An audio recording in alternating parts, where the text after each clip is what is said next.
Welcome to the Kane and Day Show. I am your host, Kane.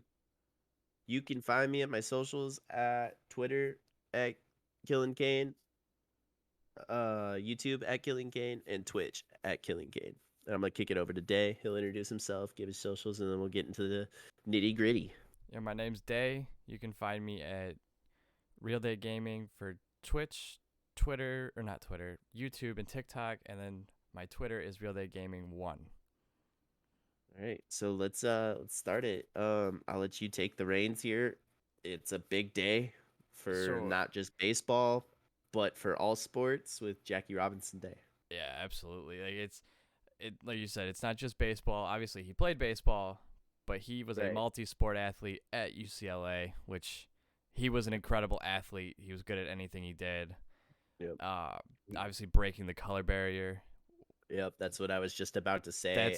It's a huge part of the reasons our U.S. sports are the way, or just sports in general are the way they are today. He was the yes, one who broke it, and April 15th is always a very special day in yeah, sports. yeah, it's gonna be awesome. I mean, watching all the games later today, I seeing love everybody rock seeing. that Yep, 42. I was just gonna say I love So seeing everyone wear the 42. yeah, it's gonna be one hell of a day. I mean, you got a lot of home openers today, like on Jackie Robinson Day. You're gonna see a lot of rookies for the first time in their home stadium. Um, So and good. not even just rookies. You're gonna just see everybody play, but especially the rookies, hearing the crowd chant their name, and and it's gonna make everybody play at an elevated level today. I agree. So I mean, Especially, let's yeah, speaking of rookies, let's kick it off to probably the most hype rookie of the season, Bobby and Witt that's Jr. well, there's Bobby Witt, but there's also Seiya Suzuki. Yeah, Saya is just Um, incredible. He's 10 RBIs already. He had what, 3 home runs. He did the other day, and I mean he's on a tear, and right now he's in the lead for the NL. Oh, There's just absolutely. there he might win it. Like I'm just gonna call it now. He might win it.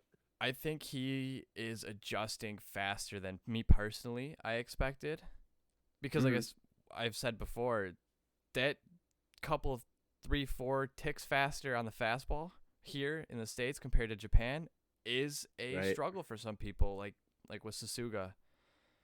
Yeah. And he had a rough first game, but I mean, it was cold.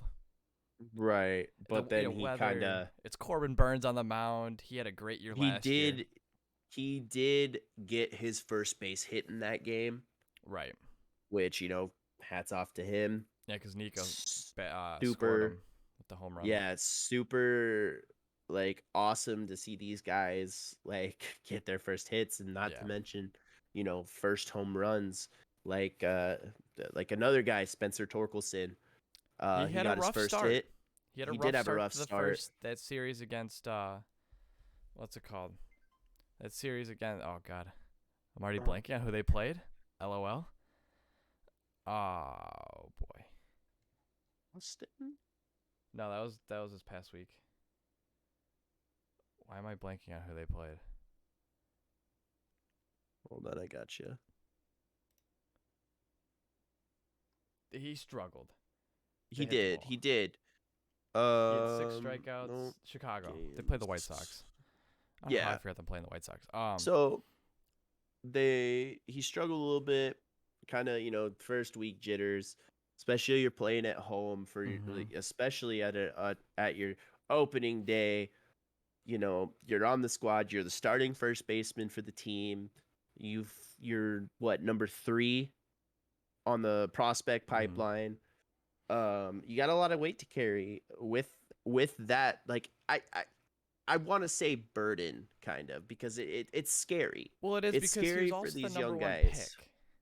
And the Right. expectations were already so high, and then you come in opening day at home against the division winner from last year Yeah. and a very good Lucas Giolito, Right. and look whose spot he took at first base. That is a Yeah. future Hall of Famer first ballot in Miguel Yes. Cabrera. Agreed. And Agreed. he said he was willing to be the DH so that Spencer could come in and play first base if that's what it took for him to be on the roster. Agreed. Like that expectation, that is one of the best right-handed hitters of the modern era. Yeah, He's up there top five, easy. Exactly, he is. That's so tough. But the small little thing I noticed, yeah, he might have been 0 for 13 in that Chicago series, but he had 3 walks. So that means he was still making good at bats. I mean, he was disciplined. He was disciplined at the plate. I mean, I think you said he really didn't strike out. It was 6 strikeouts. 6 strikeouts. I mean, that's not bad though. You're but a his rookie. at-bats didn't seem to be horrible. So that's like the little takeaway you could, break off from that series. Right. And then he came into this next series and he started coming alive a little bit. He absolutely rocked his first home run. Yeah. Absolutely got into it. We all know playing at Comerica, it's tough. Pitcher's Park. It's very tough. It's just so hard to play there because it's so deep. And for him to really get into that ball, and he launched hit it over the bullpen. Over the bullpen, couple rows back. Like, that's impressive for a rookie. And, it's great. It's great. And then, so we're gonna shift to my team for a minute. We're gonna talk about them.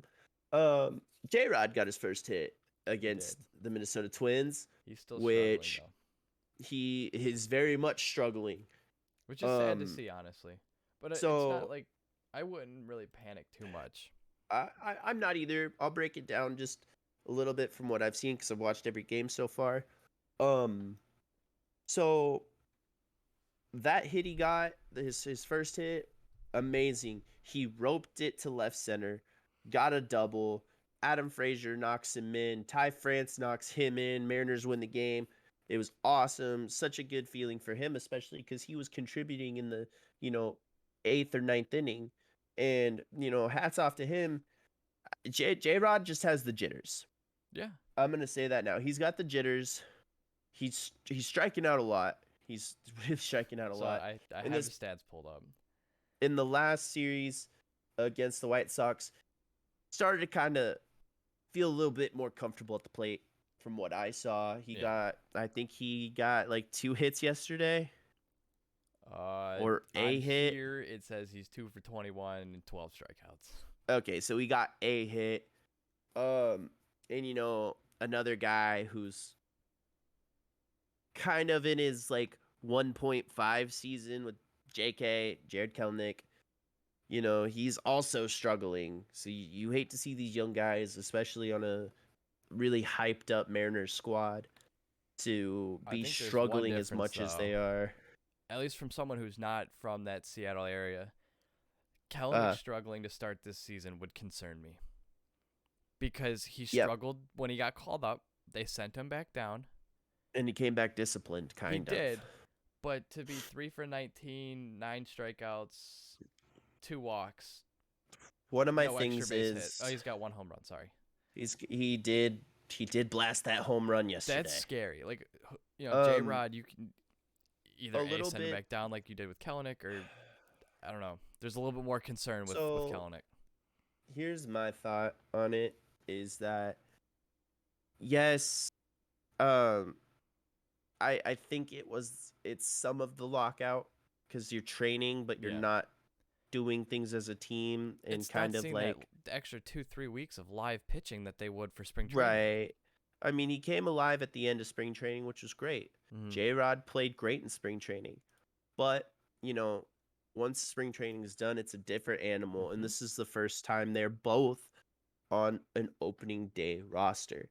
Right. And so I really think it's nerves, and I really believe tonight is really going to lock them in, because they're going into T-Mobile Park with a sold-out crowd against the defending AL champs. Against your division rivals. I really think they kind of hunker down, because the one thing that I've noticed is the team just isn't gelling. Right. They're just not right now, because you got Suarez and Winker after the trade, or after the lockout, and you don't have the same squad that you did last year. You lost a couple guys here and there. They're gonna, but for the young guys, especially the young guys, they are going to have troubles. They're gonna have some struggles. Yeah. But they're gonna get through it. J-Rod might get sent down for a week or two and then get called back up. Kellenic might get sent down again because you're gonna have a stacked outfield once Kyle Lewis is back. Mm-hmm. So you got these guys fighting for at bats right now, and as it seems like you just gotta hunker down. You gotta be patient, and you gotta really like start, just being like, this is gonna be my team. Mm-hmm. And once those two figure it out, they're going to be one of the scariest 1-2 hitters. Oh, without a doubt. In the league, because they're going to bat back to back. Mm-hmm. No matter where they're at in the lineup, they will bat 1-2. Mm-hmm. They will. And it's going to be scary once those two figure it out. It's going to be kind of like how you want Mike Trout and Rendon to be. I would or Shohei. I would use Shohei. Shohei and Mike Trout because type they're right players. left-handed batters. Yeah, so that's just kind of what you're hoping to see. And so now we're going to flip it over to Bobby Witt. Yep. And Bobby Witt has been struggling too. Been struggling, but he's, he has been playing really, really good defense though. He has that one play where they hit that ball down to third base line and he laid out, got up, tossed him out at home. It saved him the game because they won the next half inning. Sure did. And then he also hit that freaking 8th inning double to clear the bases. Yep. It was pretty awesome. I mean, Bobby Witt's going to have his struggles too. I mean, playing where Kansas City plays, it's not a friendly park. Not in the slightest. It doesn't look like big park. Yeah. But, I think he'll come into his own. That like what if you guys are just casual sports fans and not really like super nitty-gritty about all this stuff and get it all from us, these guys just have so much pressure put on themselves because Bobby Witt was the number one overall prospect in Major League Baseball. It's kind of like Wander, but Wander came in and Wander kind of a little bit, but Wander kind of shut everybody up. Yeah, like the first 20-ish games, it was like Kellenic, but they never sent him down. No. But they tweaked something, and he went on a tear in August, September, and October. He showed up. One of the things that I got to say about the Mariners, I really, really, really wish that Edgar was still their hitting coach. Because, I mean, Edgar Martinez, and I know Edgar Martinez. He's one of the best average guys to ever step on the field. Yeah. One of the best to ever step on the field and hit for average. Dude didn't really hit home runs. He just knew how to put the ball over the field. You don't need everyone to be able to hit a home run. Sometimes that little single helps. Right, and he was a big part of that big run that the Mariners won in the 90s. Yeah. So, maybe they bring him back as hitting coach, and maybe it helps their hitters. Like, I mean, I'm gonna get into Mariners later in the episode. We're gonna kind of break them down, because we're gonna go through and talk about teams and stuff like that. But shocking team. What other rookies do we want to talk about? I mean, we got Hunter Green. Let's go talk about him. He's looking really solid, actually. Sure is. I do have another rookie pitcher I want to talk about, but I'm gonna let you take Hunter Green away because let me get to pitching. I think he went 7. 5. Oh, he went 5, but he was throwing gas. But he's also playing against the Atlanta Braves at Truist Park, and I'm pretty sure, I might be wrong on this one, but I'm pretty sure that was the day they got the rings. Most likely. They've been pretty intimidating. I've been watching all their broadcasts. They've been celebrating They've been calling it Champions Week. And with all these day games, they one roll into the other. They had a couple night games. Yeah. He went 5 innings, 3 earned, 2 of them were home runs, 2 walks, 7 strikeouts, and I know he was pumping the ball. He was throwing it hard. It was not bad. And I mean, 7 strikeouts against the Braves team that they put the ball in play. Yeah, I mean, I really, really liked what he did. I mean, yeah, you gave up 3 runs. But you're a rookie, man. You're not gonna Yeah. be, Tim Lincecum. You're not like that's the one pitcher I go to when it's like when he was a rookie, like Mm-hmm. that man was one of the scariest pitchers I've ever seen throw a baseball. I mean, that's an intimidating place to have your first ever start is the Right. defending world champions, opening weekend. Right. That's a tough, task. And I Right. thought he, like you said, 3-run, like the home runs, whatever. Honestly, Yeah. solo home runs are fine. As long as you don't Right. like what Tampa ran into this week, walks turn into runs. And Exactly. I mean, that's basically all 4 of his runs if you really want to. Oh, it was 4 hits, sorry. I thought that was yeah.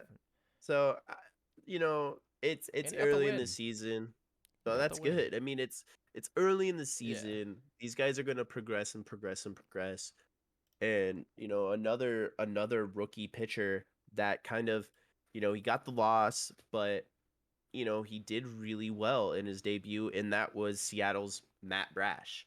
Matt Brash came in and threw 5.1 innings. He was at, I think, around 70 pitches when he got pulled. Only gave up 4 hits, 85. 2 earned runs. He gave up a home run and he walked a guy. It's not a bad start. He was dealing and he was looking great. I have high hopes for him in the future, and so we'll just have to see where the season really goes.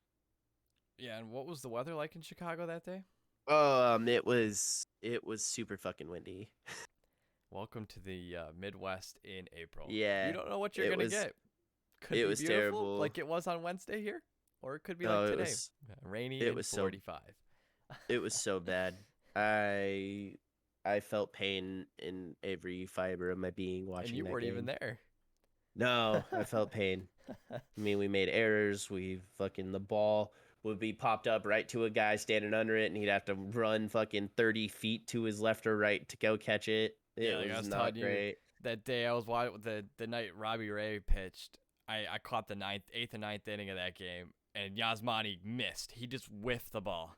Dude, There wasn't even a swing. He just straight whiffed the ball.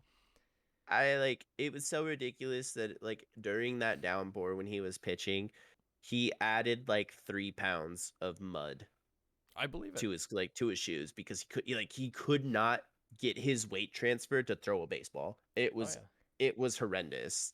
So, what do we want to transition to? I think What we are should we highlight talking about next? some individuals that just have stood out so far in this first week. I'm gonna talk about one man and one man only. No, I'm not, but Vladdy Daddy Jr. That is really, really good at baseball, guys. Yeah. Really, really good. I'm telling you. The dude hit 2. 3 extra base hits with 8 fingers. Well, that second home run though, obviously the first hitting a home run off of Garrett Cole first of all in the first inning. That's usually when teams hard. get him because that's what Boston did opening day. They put up 3. Obviously, then he settled in. So the first inning home run, whatever. Garrett's still settling into the game, fine.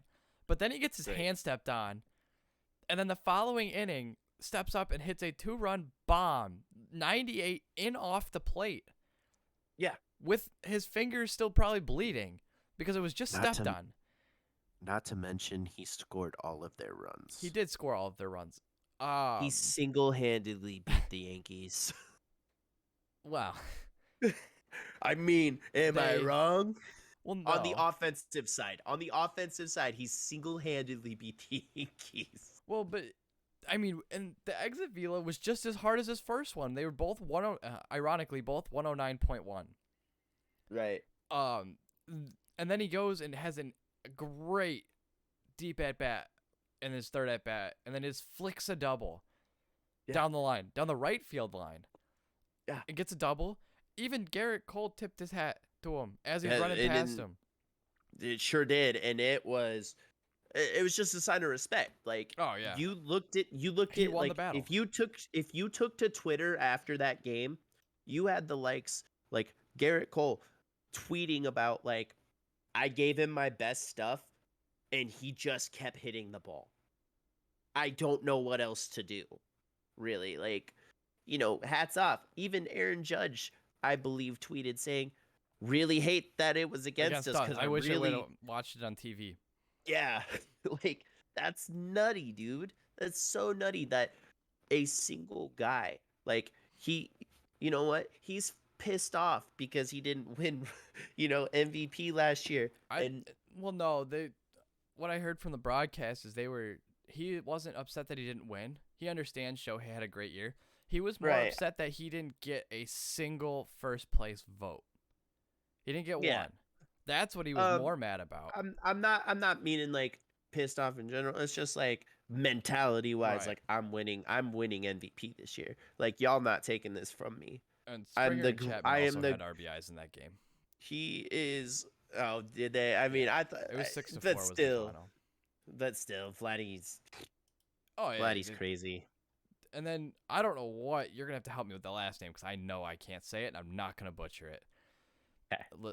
It's the L. It's John. His first name's It's Jonathan. it's I think it's lasagna. Something like that. That guy, I don't I know what believe he so. thought getting a 98 or 97 mile an hour fastball. If Garrett Cole couldn't do it, I don't know why he went back inside and let Vladdy launch the third one. Oh yeah, Vladdy is just I was hands upset. down. He ended the top of the ninth in the on deck circle. Yeah, he's phenomenal. I mean, he went 4 for 4 that day, and it's just scary how good he is at swinging the bat, because that was one thing people were worried about him transitioning from, minor leagues to MLB, was him hitting the ball. And you know what? He's put up the numbers. Him and Pete Alonso want to battle in that freaking home run derby. And, I in MLB The Show, I love Vladdy's swing so much that, like, I kept him on my bench all year, and he still hit dinger after dinger for me. So, Vlad is what baseball needs. Yeah, it's guys like him and Tatis that is what's going to really take this sport and bring it back to the popularity it was 40 years ago. Oh, I agree. With the new generation of fans. Yeah, because he's so excited, you can't take your eyes off of him. No, you can't. And that's what made for me that Blue Jays prediction so easy for me, is this team is so much fun to watch. It's so much fun. And they are having fun. That's one of the most important things. And that's what a couple teams, like, yeah, you may lose some, but you're still having fun playing the game that you love. So all right, so is there another guy that you would like to talk about? Yeah, the one I would like to really just give a shout out to is Anthony Rizzo. Because he struggled. He didn't struggle as bad as Gallo. No. But that transition from Chicago to New York was tough, a little tough for him last year in the end of the season, obviously losing in the wild card game. But coming out, and he already has 3 home runs. With that short porch, I said in my prediction that he would turn it around. It looks like he's going he had to. A full off season. He wants to be there, and he's showing that. He's having good at bats. He's getting on base. He's drawing walks. He's the Anthony Rizzo we know and love. Right. And for me, you just can't hate him. I don't care what team he's on. You just can't hate him. No, you can't. You really can't. I mean, he's a very likable guy. Very. It seems like. My dog. But yeah, I mean, hats off to him. He's having a good season so far, and hopefully he continues to have a good season. He might only be hitting 250, mm-hmm. but he's got 3 homers, a double, 7 RBIs, and 5 walks. If that doesn't tell you how well he's seeing the ball, I don't know what will. Right. And he's only got 5 strikeouts. Mm-hmm. So but I mean, that's good. Well. So. And hell, in the 49 games he played in New York last year, he only had 8 home runs. That's it. And the 7 so far, yes, they're all at Yankee Stadium. He also got COVID. He also, I think he got injured. Right, but he still had a tough Luke time. Voigt was was kind of popping off. He's like, "You really want to take my spot? Good luck." Yeah. And then the Yankees ended up shipping him out. Yeah, So I still like he's my number one shout out outside of Yeah. Suzuki, because Yeah. it's just you got to tip your cap to him for actually Exactly. turning around. So another guy that I would like to talk about, we're gonna turn it over to my team for a minute. J.P. Crawford. J.P. He's the only one Crawford. hitting. He is the only Mariner that is hitting right now. Hasn't a home run, but Don't matter. the he's still hitting. dude is getting on base at an alarming rate. Honestly, he's hitting 417. He's hitting 417. This is sick. He's 10 for 24. Yeah. I mean, like, keep doing you, JP. Like, you know I love you. Like, you are he's kind of the firecracker for the M's. He is the guy who is always at the end of the dugout when somebody hits a home run. He's like, "Let's freaking go, baby. Yeah." You know, he's their hype guy. And for them to sign him to a 5-year extension, especially because he's young, he's still developing, and he's what this team needs to succeed in the future. He's stellar in the field. This year, he's showing that he's being better with his bat. He's walking. He's getting hits. He's coming up big in big situations, like the other day against the White Sox. Believe it was the 9th inning. He got on base, and the Mariners just couldn't capitalize. They've got a lot wrong with them, and I'm really hoping, like I said earlier, that this homestand with a sold-out crowd tonight really kind of shows them, because all of last year it was see us rise, see us rise, see us rise, and the fans were here for it. And they really, like, pitchers too, they really, especially like Marco, you need to get him in this homestand, and you need to cheer as loud as you can for him, because all they've done last year was, when they were at home, they were playing their hearts out. And I really need to see it again, especially if they want to make the playoffs this year and be a competitive baseball team. So we'll see where it goes. One thing I want to point out about what JP's been able to do is you look up and down the roster, right? Yeah. So he only has 1 strikeout out of 24 at bats, right? 4 walks, great ratio. Obviously early, it's weekend, but it's a nice ratio. Yeah. You have Jesse with 3, Adam with 4, and then everyone else has north of 5 strikeouts. Yep. He is putting the ball in play. Whether he's getting out or not, obviously he's 10 for 24, but he's still at least putting the ball in play and making pressure on the defense to do something. Make them make a play. And I've mentioned a couple times already, how was the weather? Yeah, well, the weather was horrible. And all you had to do is put the ball in play. You don't know what will happen, especially a team like the White Sox, where their defense can be shaky. And I mean, in downpours and windy conditions, anything's possible. That ball gets whipped around, even on a routine throw. Right. So he's giving himself a chance to get on, and he's quick. So yeah, he's got the ability to leg something out that's not hit very hard. Right. Which is something you love to see. Little side note that we forgot to talk about with rookies, Stephen Kwan, by the way. Wow. We forgot to mention Stephen Kwan. Let me and how he had like 15 bats without a swing and a miss. Yeah, he went like 3 or 4 games without one. Yeah. On the AL leading run scored team. Yeah. It makes no sense. We'll get Stephen Kwan came out and decided that he was going to carry that team and be like, "Hey guys, I'm here." So hats off to him for 3 extra base hits, 5 RBIs, 8 walks, 8-1, 8-1 walk to strikeout ratio, hitting 526. That's crazy. Nuts. That's nuts for a rookie to come in and do that. Talking about seeing the ball well. Right. You can't tell me 8 walks and 1 strikeout. You're not seeing the ball with 10 hits. You're not seeing the ball well. There's no way. Ain't no way. Right. Another thing that happened this week is Juan Soto hit his 100th home run. He did. And to me, that's so scary because he's only, what, 22? 23? Right around that. Yeah. The dude is 22 or 23 years old, and he's already hit 100 home runs. Like, He is Juan 23. Soto, God, it's scary. Juan Soto, in my opinion, is the greatest hitter of the new generation.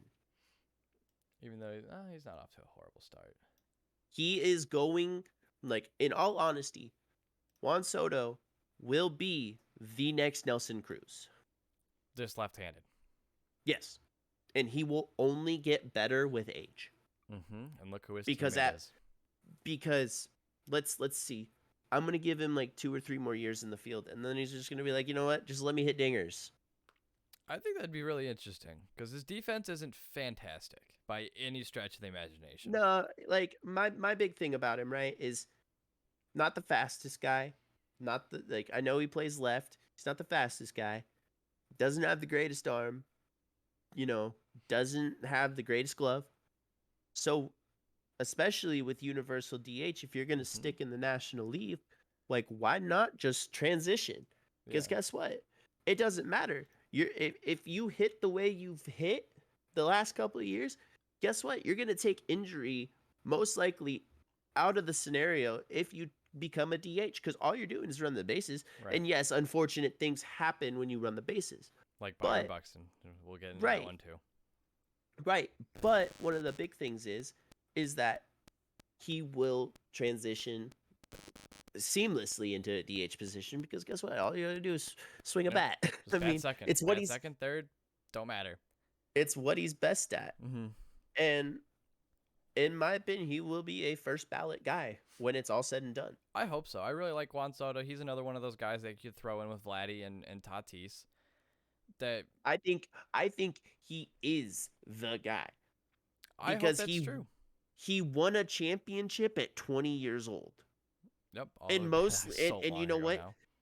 Him and Rendon both popped off in that series. Mm-hmm. So, this is Juan Soto's league, and you know what? He's honestly, like, as just a pure hitter, he's almost in a league of his own.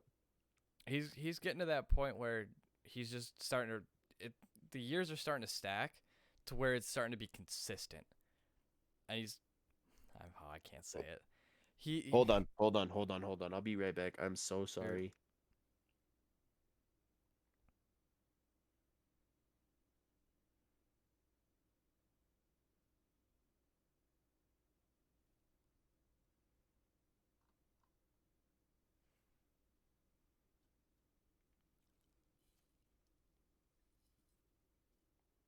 All right, we're back. Sorry, Preston took his shirt off. Nice. Okay, but yeah, Juan Soto, I hope you transition into a DH at some point in your career, because it's only going to prolong it because you're so young, and it might be the greatest decision of your career. Yeah, so. That's like I'm not going to say it. I'm just not, because you keep your mouth shut. You keep your mouth shut. And it's not going to be good, because I am the most cursed man on the planet, and nobody can tell me otherwise. That's what it seems like. So bought a Tatis jersey 2 years ago, and he hasn't been able to play a full season since. And with Yelich. So let's should we talk about we've talked about some individuals, talked about the rookies a little bit. Do we want to talk about just some teams in general? I think we should, and I want to start in the AL East. Let's go. You know how MLB had that whole prediction on how everyone was going to finish, and they had all 4 AL East powerhouses at 88 wins? Yeah. Yeah, well, you have New York, Toronto, and Tampa at 4 and 3. Boston is in the bottom of the 9th as we're recording this with 2 outs. They're down 8-4. They're probably going to lose that game, so that's going to drop them to 3 and 4. And then you have Baltimore at 1 and 5. That computer as of right now is not off they're off by 1 team being 3 and 4 instead of 4 and 3. Uh-huh. They all look decent, except the Blue Jays. Pitching is scary. They're Pitching scaring me. is Adam Simber has been horrifying. playing well out of the pen. Romero did all right. Barrios needs to just calm down. He had a very nice start the other day against the Yankees. But opening day, I mean, he made it 1 out. Dude, 4 runs, the bases series loaded. Like that series against Texas was wild. They needed every ounce of their hitting in that lineup to even Danny Jansen had to hit a home run in that series to help them win. But their pitching right now is, I'm starting to eat my words a little bit on my prediction. Yeah. But I get it's a week, but I'm still taking them in the World Series. So am I. I'm not. I mean, I have money on it, but their offensive power alone really just shoots them above the rest to me. Yeah. So. And I mean, you go out in the NL West too. They're all 4-2, 5-3, except for the Diamondbacks are 2-5. But the Rockies are playing good baseball. The Rockies are. They opened up the season against the Dodgers. I mean, you and I said it, either on stream or off stream. We said that Chris Bryant might be a difference maker for that team to be good. Is. Connor Joe is playing well. Connor Joe is a very good hitter. So he hit a game-winning, or I guess they just took the leagues here in Texas, home run. And I'm like, who the hell is this guy? But apparently he did really well last year. I mean, I told you about him. He got a Tops Now card. Yeah. One of the performances, or one of the teams that I would really like to talk about, especially it was a division matchup, was last night's Angels and Rangers game. Shohei got shelled. Yeah. And what was the stats on that game? He got lit up. Well, I know he got lit up. I want to see the line though. I didn't actually see the line. Don't give me an ad. You're looking at a Rangers team that kind of shocked me last night. 3.2, 6 hits, 6 runs, 5 Ks, 7 pitches. Ouch. Jonah Heim hit a grand slam. I think Jonah Heim was 3 for 4 last night. He had 5 RBIs. He was rocking the ball. Kyle's brother got his first home run in a in a Rangers uniform. He nice 2 for 4, 3 RBIs. He went lefty, and Kyle's brother is a very good hitter. He is. That's why he gets paid millions and millions of dollars. That's true. Yeah, Semyon kind of came around. Willie Calhoun. He has been struggling though. Yeah. Marcus has really been struggling to adjust to the playing in Rangers, Texas. Yeah. Obviously, Corey spent a lot of time in 2020 playing at Globe Life during his postseason run because the NLDS and CS were both also, won World Series MVP. Yeah, we're not talking about the World Series. I left that part out on purpose. I believe the NLDS and the NLCS, they both played there. And obviously the World Series was played there. But so Kyle's brother is living up to his contract so far. I mean, he's doing well. This is Marcus. Once Marcus figures it out, they'll be fine. Oh yeah, I really think that Jonah Heim is a very underrated guy. Switch hitting catcher, kind of like Adley is, but man, that guy has some pop in his stick. I mean, he did hit that grand slam. I believe he got a couple singles, maybe a double in there. It was very interesting to see Shohei get shelled. I mean, the reigning MVP of the league, and he had it all figured out last year, and maybe this year is when people start figuring out how to hit Shohei. I think the problem with him is when you're looking at the Angels pitching staff. Yeah, they made a couple nice signings in the offseason in the bullpen. And they got Thor. I just don't think it's enough. They got Thor. But last year, in Shohei's starts, the team had a very good record, regardless if he got the win or not. They still won most of the games he started. But on nights like that, when they need him, because they're off to a nice little 3-4 start, obviously they open the season against the Astros. That's tough. But yeah. I mean, they're down a 10-run differential, And they need him. They need him Yeah. to pitch well. They need him, and they need Noah to pitch well. And if they don't, that team is in deep, deep trouble of coming in fourth place again. It is. I do want to mention Mike Trout's 472 It was a foot. bomb. Just, I saw that hit last night, and my jaw hit the floor, and I turned to my wife, and I said, Mike Trout is the greatest baseball player I've ever seen play. Once I heard he hit a home run, my pocket was sad because there was a parlay for him to hit a home run. Oh wait, the Angels didn't win. Doesn't matter. Never mind. I lied. Yeah. But when I saw him hit that ball, I was just starstruck because that's a long ways away. I mean, we were starstruck when Vladdy hit that 460 something at Rogers Center, but Mike Trout hit that dead center. Yep. In It almost went over the batter's eye. It almost did, and Mike Trout is just when he's healthy, there is nothing that man cannot do. Yeah, and he's so much fun. He might not be very marketable, and he might not be very not willing to talk to them. He doesn't hate the media. He's not very comfortable talking to the media. That's why he doesn't do that stuff like right. Like Tatis might. I really, really need to go to a Mariners Angels game where I see Shohei versus Robbie Ray and Mike Trout in the lineup. Yeah, I really need to see being it. out in the Seattle area, at least you get to. They come 2-3 times a year. Yeah, about that. The Angels will come to Michigan maybe once. Yeah, I need to go. A year, but I could be. I have to see Mike Trout before he retires. I really do. Yeah, because I met they had a day game last year, and I had a chance to go, and I just didn't realize they were in town. I just really need to see him play, man. Yeah, I agree. I just want to see him in person.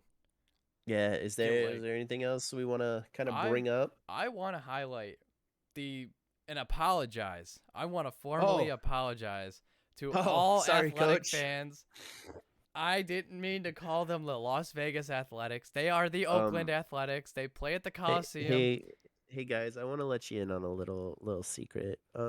So Day here was all about the Sean Murphy booty memes, kind of making fun of it, and then that team decided to come back. I have called them the Las Vegas Athletics for at least a month now because they spent $0 in the offseason.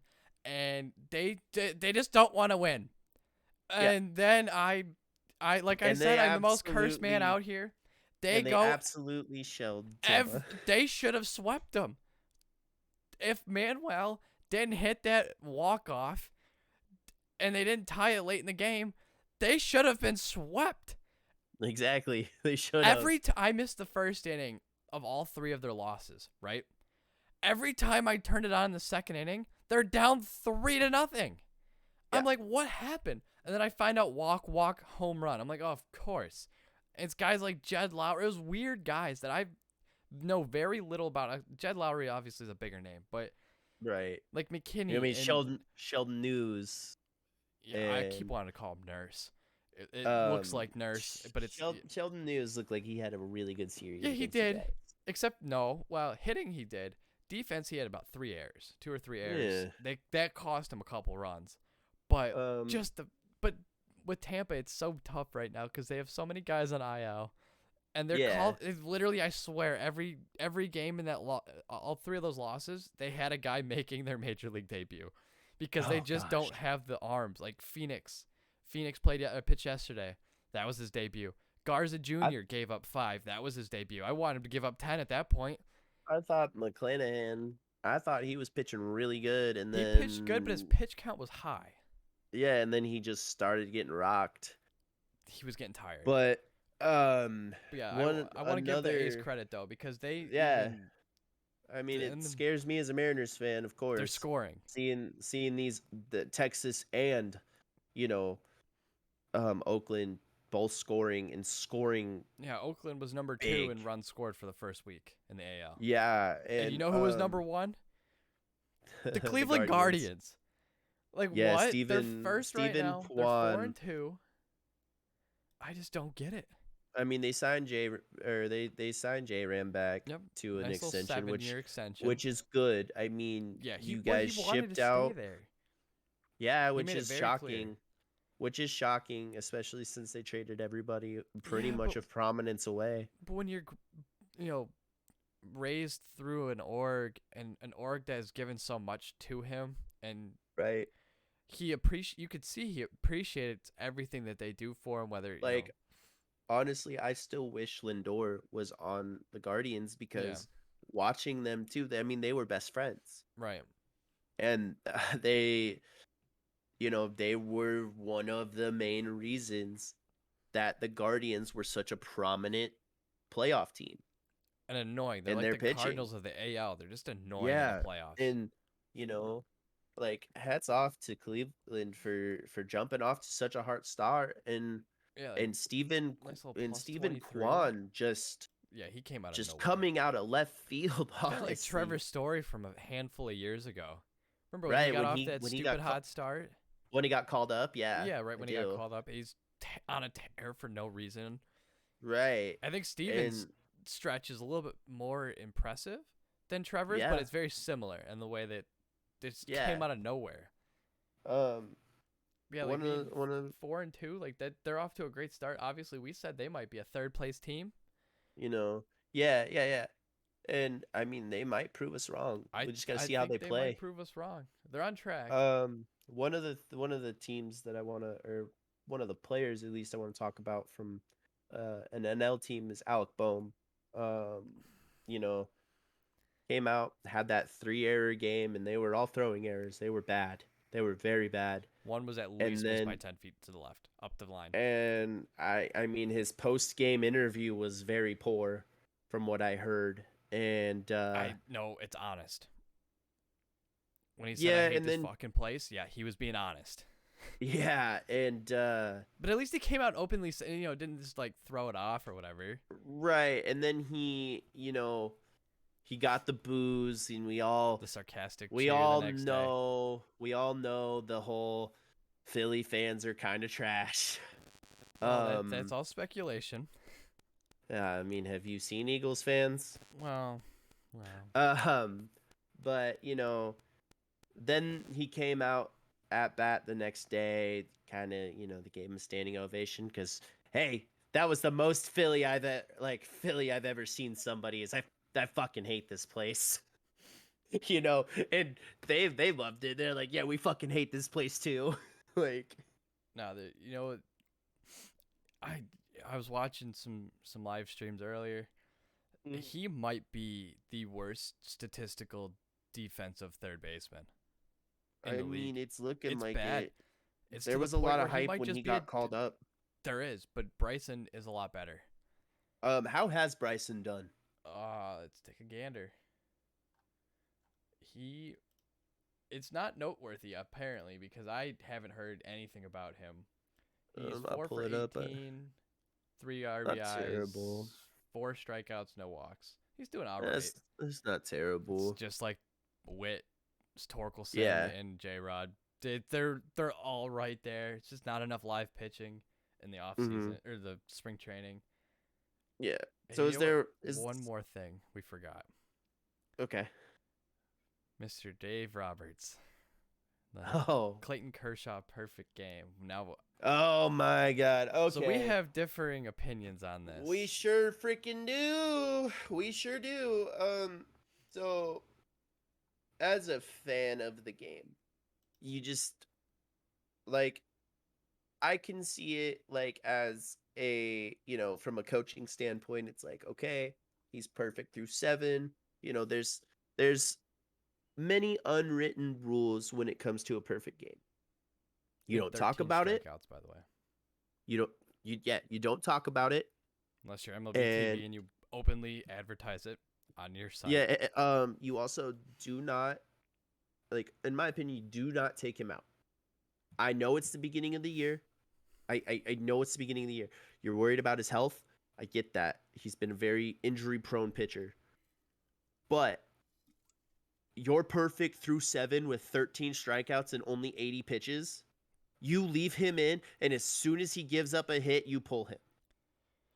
Because as soon as he got pulled, the team gave up a hit. And Kershaw himself has came out and said, like, oh, it was the right call. But I haven't seen many people, like Jeff Passan put out, you don't pull him in that scenario.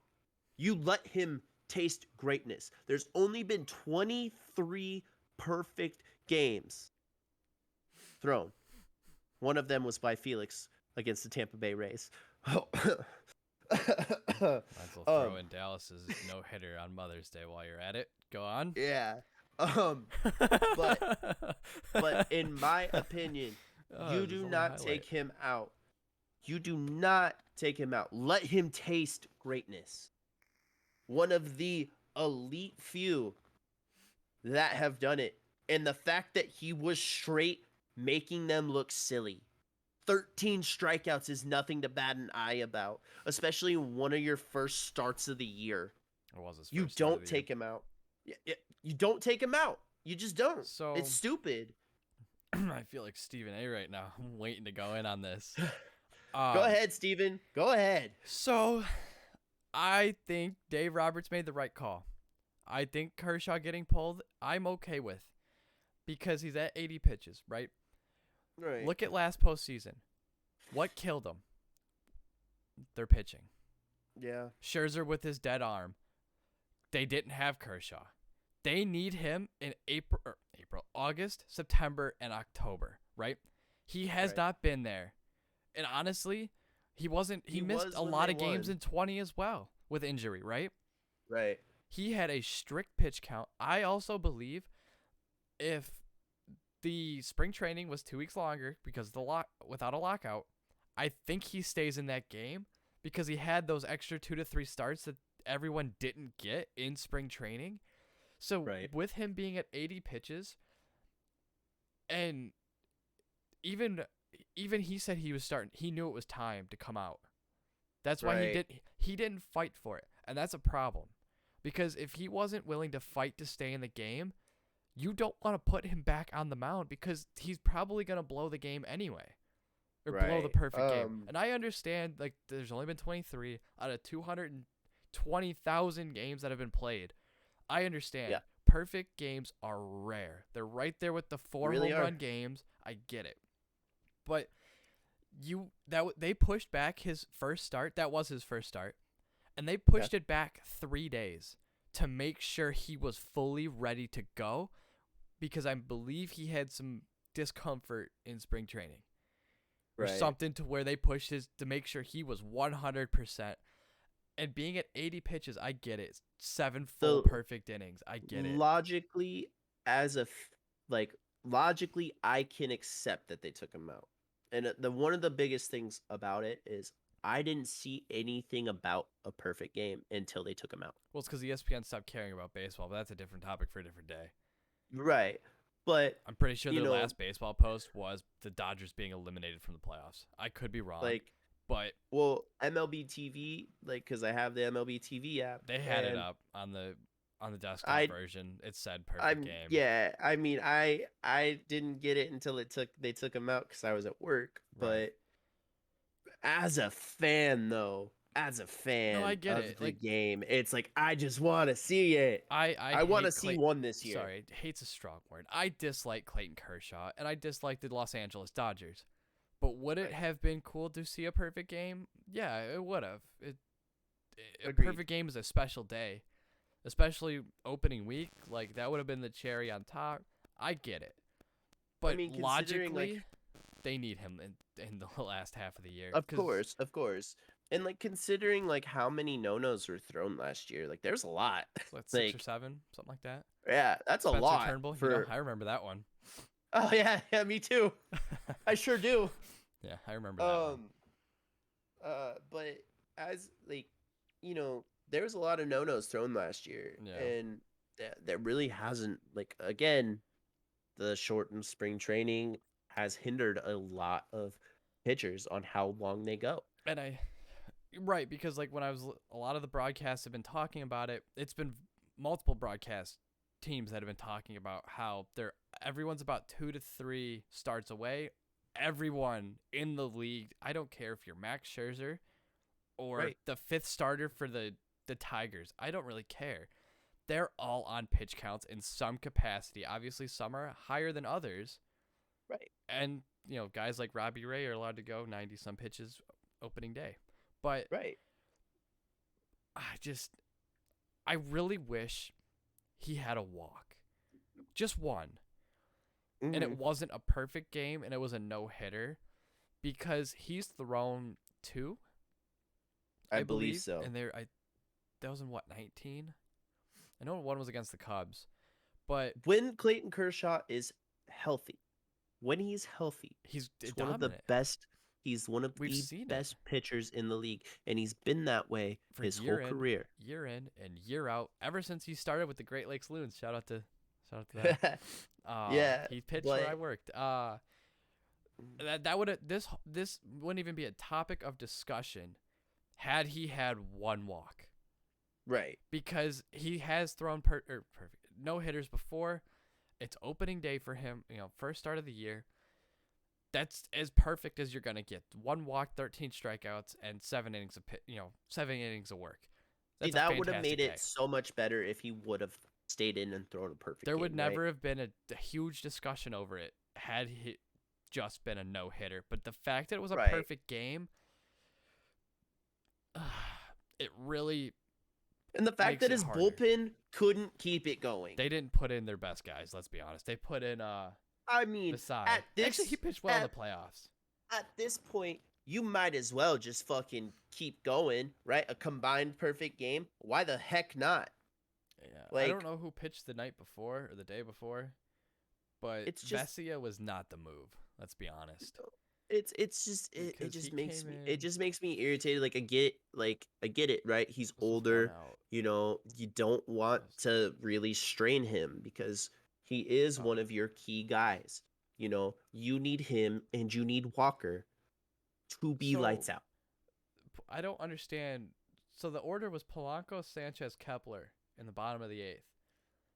Why put in Vesia against Gary? Like he's gonna get Gary loves left-handed pitching. I get Max Kepler is there and Polanco's better from the left side of the plate. Right. But why put in a lefty? Gary's gonna get a hit, and that's they've what got he did. training, right? Huh? They've got training, right? I believe they still have Blake. You go to a righty. Polanco is a switch. Polanco's a switch hitter. Kepler's a hit and miss kind of guy. He's either very good or he's very bad. Yeah, and Gary matches left-handed pitching. And Polanco had a great year last year. He did. But that was last year. This is this year. Yep. You got to look at it differently. Yeah, and why not? And you have Gary, who is a high strikeout catcher. The only thing Gary does is hit home runs. Let's be honest. Against left-handed pitching. Yeah. I mean, he almost got one against Seattle against a righty. But you know what? I just don't know why Vesia was the guy they called. Why risk that? You keep the combined perfect game going. Because guess what? A perfect game is very hard to come by. I don't think we're gonna see one this year. I really don't. When was the last one? I know not last year, but before James Paxton went to the Yankees, he almost had one against the Blue Jays. Come on.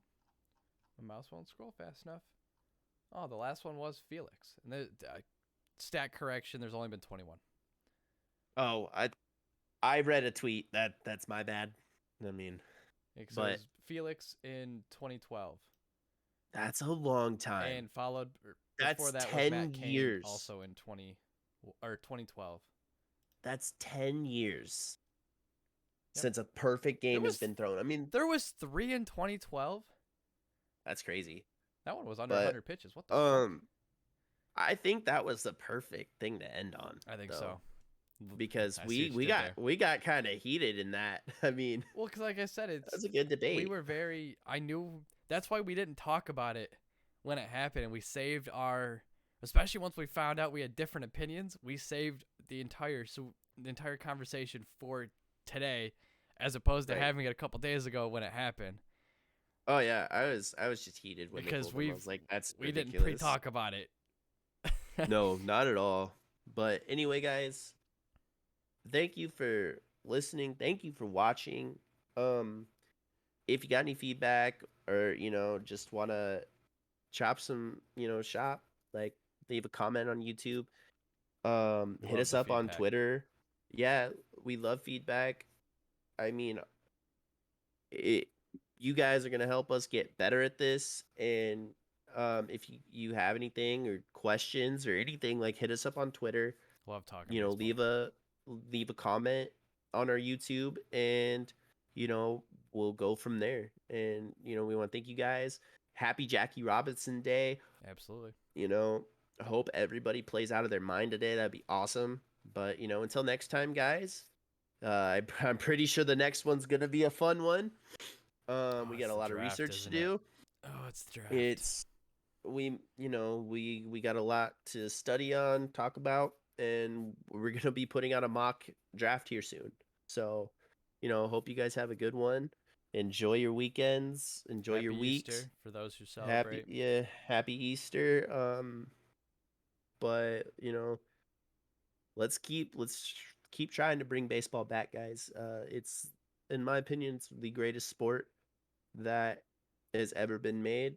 I am a true fan. I love watching it. I love playing it. It's just it brings me so much joy to see, and I want all of our listeners or viewers, I want them to be able to enjoy it like we do. Enjoy the ride with Because us. like it's so fast. It could be slow at sometimes, we know, but once everything starts rolling and it's a battle back and forth, it's electrifying. It's electrifying. But anyway, guys, that's gonna do it for us today. Yeah, just give us some feedback. Let us know who's your favorite team, and what you hope that they do this year realistically. I mean, we can all say, like, we want our team to win the World Series. We want our team to win the Super Bowl. But let's be realistic. Like, do I expect the Mariners to win a World Series this year? No, I don't. But if they make the playoffs, they're scary. So, and then you have Day's team, who's Tampa Bay, who's always a playoff contender. Go Rays. So, until next time, guys, thank you for listening. Thank you for watching, and we'll see you next time.